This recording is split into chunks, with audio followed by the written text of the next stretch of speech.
Good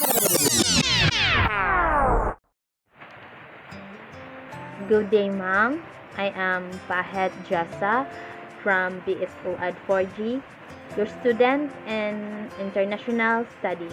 Today, I will be presenting the one treaty, the chosen treaty, which is Treaty of Versailles, and I will be explaining the reasons why treaty was formed and the brief history of that particular treaty.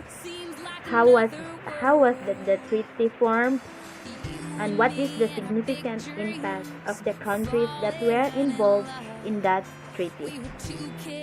First, the reason why Treaty of Versailles was formed is to deal especially to Germany and the other defeated powers and negotiate their own separate territories.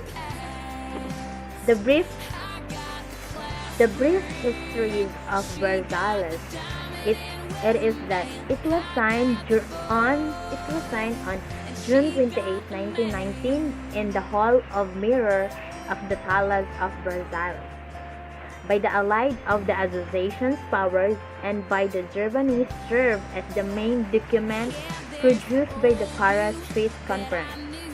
At the end of the World War I, it entered into force in January 10, 1920.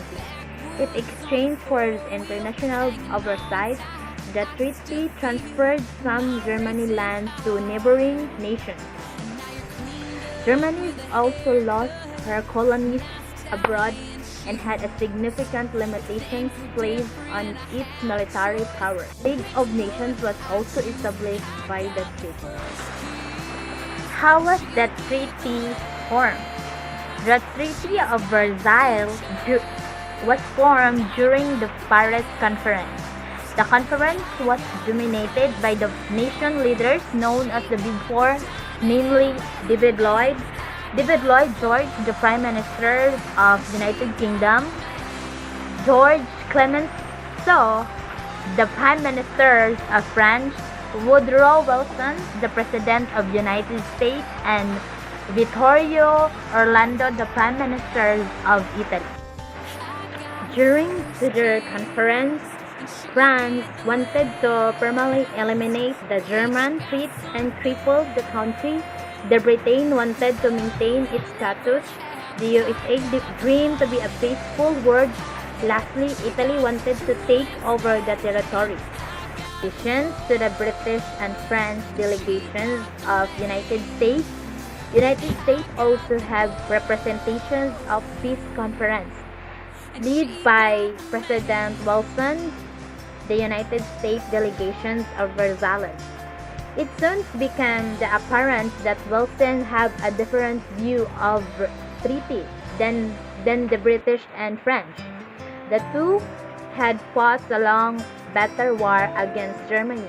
They are both suffered and tremendous casualties during the war and serious problems because of war costs. The two leaders wanted that the Germany pay the reparations of costs and accept the blame. Wilson desired to create systems that will keep future war from happening, as well as promoting U.S. visions of democracy. The significant impact of the countries that were involved in the Treaty of Versailles is that the people in the U.S. are happy that the war or the World War I totally end. The United States Senate refused to ratify the Treaty of the Versailles. The Republicans in the Senate were unhappy that Wilson had not involved them in the negotiations, and they refused to vote in favor of the treaty. The United States never joined the League of Nations, and the organization failed to be successful in its attempts to provide the future war. But no one in Germany was happy with the settlement. But no one in Germany was happy with the settlement, and the Allies had threatened Germans with military invasions to get the signs of treaty. After 4 years of wars of sacrifice, Germany citizens felt humiliated to accept blame for a war and a theoretical loss.